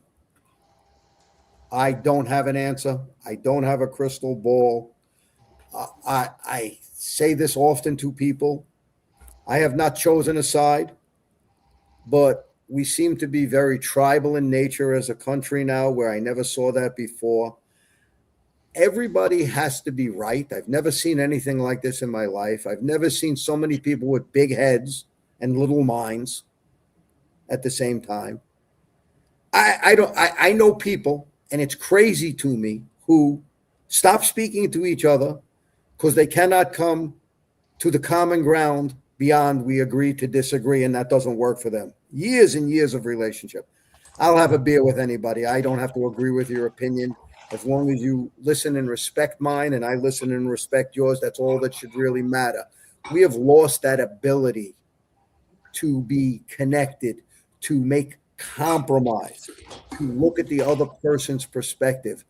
In this modern age era of continual yes men, because that's what everybody's become now, is a yes man. Yeah. We only want to hear yes to everything we're thinking. And that's all sides of the equation. Till we figure that out, law enforcement will continue to suffer. Till we figure out what our cultural dynamic in this country needs to be to continue to survive and thrive, we will have trouble with law enforcement. Because law enforcement sits in that no man's land. And it gets pulled from both sides. And when that happens, and there is no clarity, I love this word clarity. I use it for everything. When there is no clarity, you cannot effectively execute. You know, it isn't that the mission is lost in the field. We know that NYPD's mission is to protect and serve. The clarity is lost between the decisions being made by leadership and what the field, the front line, the patrol officer determines that to mean and how to execute. Yeah. So I think for me, the biggest lie is that handcuffing the police and defunding the police. And I always joked, how can you defund something that was defunded before you even came up with the word? It was already defunded. There wasn't enough training. There wasn't enough resources. There wasn't enough of the level of professionalism that you expected and wanted was never there anyway. And now all of a sudden you're saying defund. It was already defunded. You were defunding it the whole time. But the other thing is that what I really see, I'd love to hear your commentary and Pete jump in too, is the fake protection of the community that they actually, by handcuffing the police, pulling them back, holding them back, defunding them, it actually hurts the people they claim and purport to protect. That's a huge truism. That's always been the case. Those most affected are those that need the help the most. Mm-hmm. I mean, it is a conundrum what is going on in the world today. As I said, no matter what side you're on, you have to be right. It's irrespective, and that's the problem. We used to be a nation where we could compromise, we could come to a middle ground, we could understand each other's perspective. We may not have agreed with it, but we saw it. You know, I was always taught that the best negotiations are when not one side doesn't get everything, each side gets a little bit, and each side loses a little bit. We don't have that anymore. Yeah. And I wish I had a crystal ball. I wish I could understand. And as things become more agitated and people become more divisive towards each other, we end up with more separation. We end up in these, I use the word again, this tribal dynamic, us against them. Mm-hmm. And tribal can mean any number of ways. You could have 100 different tribes looking at the same group. I think tribalism is one of the biggest lies also. We all know we're tribal. To deny it and say we shouldn't be is against human nature. It's always going to happen. However, I'm going to go into my tribe and I'm going to go into your tribe. But when my tribe converts with your tribe, I'm going to be respectful and appreciate you and enjoy you and love you and share it. I tell this all the time. I went to a wedding. Half the wedding was Arabic and the other half of the wedding was Dominican. And the music, the food, it was so spectacular. I wasn't the most comfortable there because it was stuff that I wasn't interested, but I enjoyed every moment of it. And I enjoyed the celebration and the customs that they did, but putting the people up in the chair and carrying them around the wedding.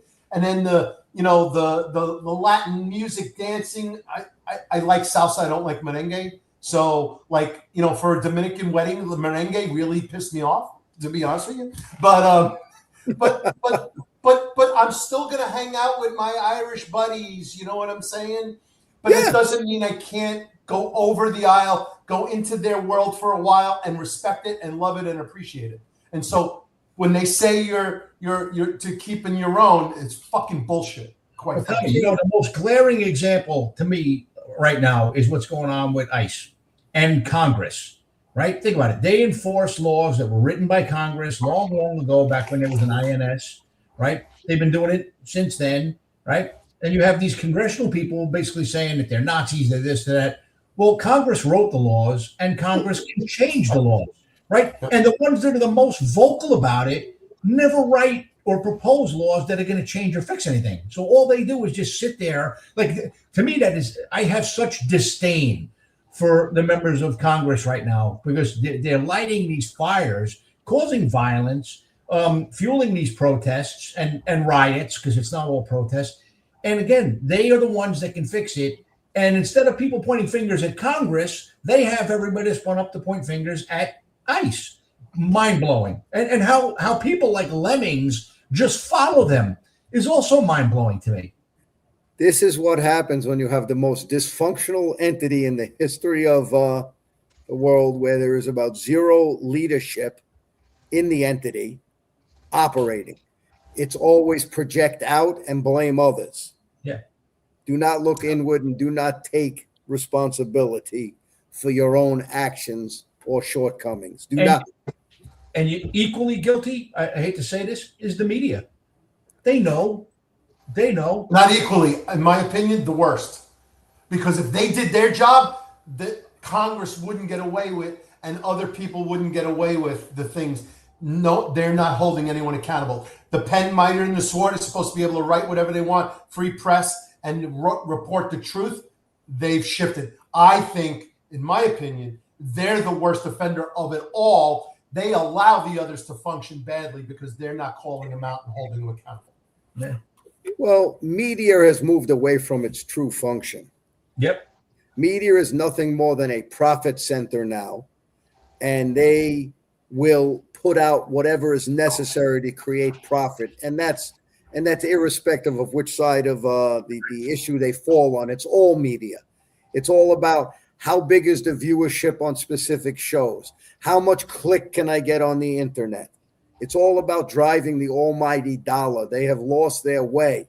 There is no longer any integrity in journalism in this day and age, and I think that's a huge problem. They used to be respected at one time. Well, they were the balance. Yeah. They were the checks and balance to bad government. Mm-hmm. And because that has gone away, and people, I still like my term tribal, are tribal in nature. And when I say becoming tribal, yes, we've always had tribal dynamic, but it is worse than ever now.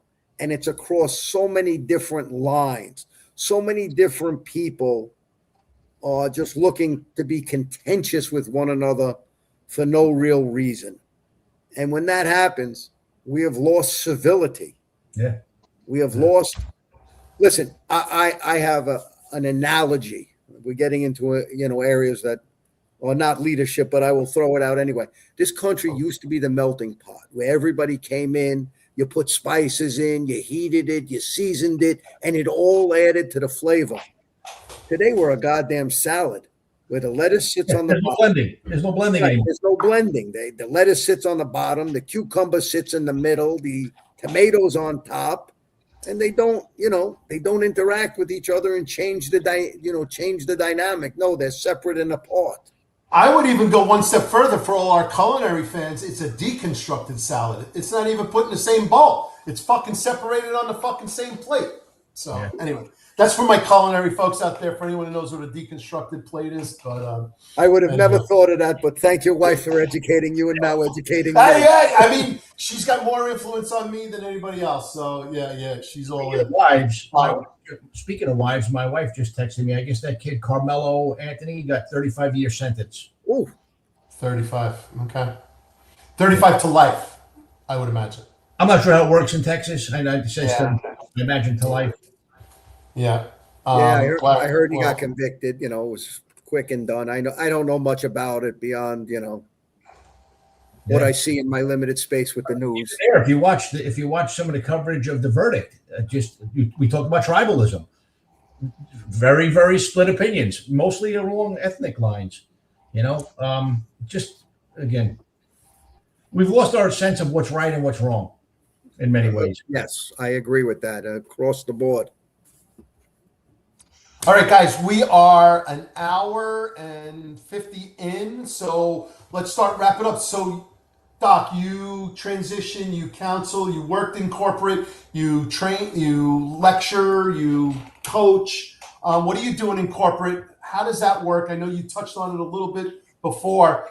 Some interesting comparisons. I always thought because profit drove everything that they would still be massively high performers. And I think you touched on it a little bit. Like, wait, money is like, so my football analogy, and then you did it before, millions of dollars are at stake and they're still underperforming. How does that happen?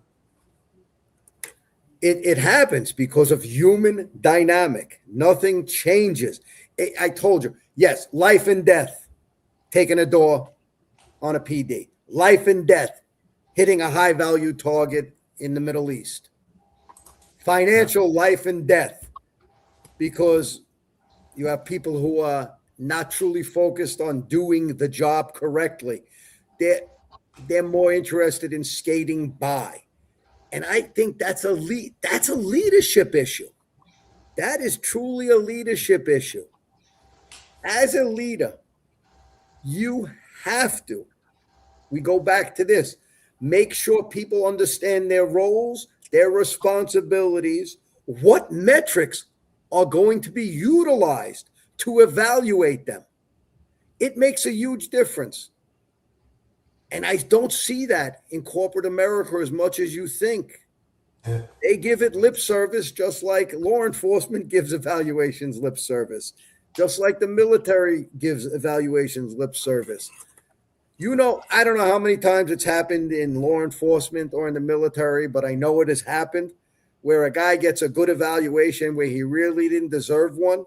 And next thing, he's in charge of something that he's incapable of being in charge of because nobody ever took the time to truly evaluate and talk about what his strengths and weaknesses are. So everybody thinks he's doing a great job and walking on water, when in reality, he's actually floating to the bottom more than walking on water, but nobody knows it except for the immediate people around him who don't want to offend anybody. Yeah. So what's that reading list there, York? That's just a bunch of, it's a couple of Marshals Service books. It's a Walk the Blue Line, a book by James Patterson. I actually happen to be about 10 pages in the book. I tell some stories. I may have shared one or two from here that are in that book, but it's actually a really light read. I like to read about fellow law enforcement people and their experiences. And then the other one is the OSS to Green Beret. It's the history of special forces. And I can't even remember what the top book is anymore. And my eyes are not quite what they used to be. That's right. That's right. Well, I think we're rolling up on 2 hours. We're going to do some house cleaning at the end for the other shows and just wrap it up. But hey, man, York, thanks for coming on. Closer to Pete in the Yonkers Bronx connection. We need more Brooklyn guys coming. I think we got a couple of Brooklyn guys coming. Brooklyn guys, stop it. Stop it. Come on, Pete. The Bronx was busy, but it's all Brooklyn. There's a book written called When Brooklyn Was the World. So I'm just going to say it. At least we lived in the contiguous United States and not on some island. That's true. It is part of Long Island. Hold on. In the words of a sports icon, during the World Series, mentioned the dilemma and distress. The Bronx is burning. During one of the World Series games in the 70s, if you remember, Cole Self, and they panned to it as one of the buildings, the Yankee Stadium was on fire. Man, that place was rough, man. That place was rough. Hey, Nolan, $20. Thank you, Dr. Kleinhandler. Really appreciate the super chat. So thanks, Nolan. The Oracle knows everything. Any subject, anytime, any guest has ever come on, Nolan's well-versed. I don't know if he does the research or it's organic, but whatever. Nolan's a great chat guest and host, as to help the hosts have commentary. So thanks, Nolan. Appreciate it. So any final thoughts before we get into it? Really appreciate it, you coming on. Any final messages to the retirees, the active members, and then the family members, and then just the supporters? You know, York at yorkspeaks.com or yorkspeak.com is my website. If I can ever be of help to anybody, don't hesitate to reach out to me, either personally or professionally. One of my favorite things in life is I love giving back and speaking to first responders. Just last week, I was up in New York State, in Utica, New York. I was at the New York State Technical Rescue Conference. I happened to give their keynote address to about 200 people. It was mostly firemen, but I didn't hold it against them. There was some law enforcement in the audience. I had a couple of guys from ESU 9 truck up there. So it was nice. I had a blast. I love to get around guys like that. If I can ever help you in any way. Bottom line is, over my 41 years, what I have done is I have created a leadership system called Force Multiplier Leadership. What it does is it exclusively looks at solving the issue of that gap from strategy to execution. It's designed to close the gap between leadership intent and frontline execution. It turns intent into alignment. And if I can ever be of help to anybody in that realm, please don't hesitate to reach out. Tommy, Pete, I loved it. You ever want to have me back? I haven't even touched the real stories yet. We should. So, here we go. Let's see. I can do a banner too. So, Chief, spot on. The NYPD should hire Dr. York to teach the upcoming supervisors. Great guest. Thanks for your insight tonight. So appreciate it. So we got 2 spot-ons for Rob. Anything for Ron? Anybody? You got a spot-on for Ron? It's a running joke for them, Doc. So if you appreciate it. All good. Yeah, it's all good. All right. So we got a little housekeeping. So let's do this. We'll bring this up. So tomorrow night, Wednesday, June 10th, at 5:05 p.m., Ron and Rob, episode number 68 of the Executive Perspective. They will talk about the deployments for Game 3 at the NBA Finals in Madison Square Garden, where the Spurs won, and there was some rioting and mayhem afterwards. The watch party, if you will, that was organized in Bryant Park by New York City Mayor Mandami. Chaos and violence erupted. Holy cow. Then President Trump was president in Madison Square Garden. Security and resources fully deployed. They'll take the executive perspective on those deployments. How did that work? How did that influence what was going on at Bryant Park? The NYPD's responses, successes, failures. Was the NYPD adequately prepared? Strategic response group, a lot of talk on that over the last couple of months. Are they going to be disbanded? Are they going to stay? How did their presence and response? And then the incident highlights critical need for properly trained, equipped officers. How did Mayor Mandami respond to this incident? Impact Game 4. And then we got subsequent games coming up and watch parties as well. So check out the Executive Perspective tomorrow night at 5:05 p.m. Ron and Rob doing that. And every Monday, Wednesday, Friday. So Wednesday morning, tomorrow morning, the finest Unfiltered. John, Eric, and Marlon at 8:05 a.m. Tomorrow morning, and then on Friday as well, coming up on the future shows. So with that, everybody, thank you for coming today. We're right at the 2-hour mark, which is exactly perfect where we want to be. Great comments, great guests, great topic. Really appreciate your career. Thank you for serving our country and our communities, both abroad and here on the ground as a federal level, and then your touches with the New York City, and then your shared stories with Pete and a very violent crew in the Bronx who terrorized the Bronx as well. So thanks, Doc. Really appreciate you coming on. Pete? Yeah, no, it's good seeing you, man. It's been over a quarter century. You bring back good memories of the sex money murder case and Operation Trigger Lock. Those are some good times, brother. So thanks for coming on. Thank you for having me. I had a blast. I got a big old smile. This is home for me. This is the shit I love. Yeah. Well, the next one, no tea, deeper stories. How about that? I'm in. You let me know when. I got 9 bottles of different bourbon over there. I'll pour 2 fingers. Forget leadership. We'll just talk war stories as long as you'd like. And an unpaid sponsorship, the Responder Bourbon, previous guest from Terre Haute, Indiana, Kevin Barrett, the chief of police there. Crazy story, his partner to form a fundraising effort and do Responder Bourbon for first responders, military, fire and police, and then his partner wound up getting killed in the line of duty. So God bless them. And so support Responder Bourbon. It's an unpaid promotion there, Responder Bourbon. So anyway, so we'll do 2 fingers of Responder Bourbon, York. We'll get you a bottle. All right, everybody be safe. God bless. Love everybody. Stay out there.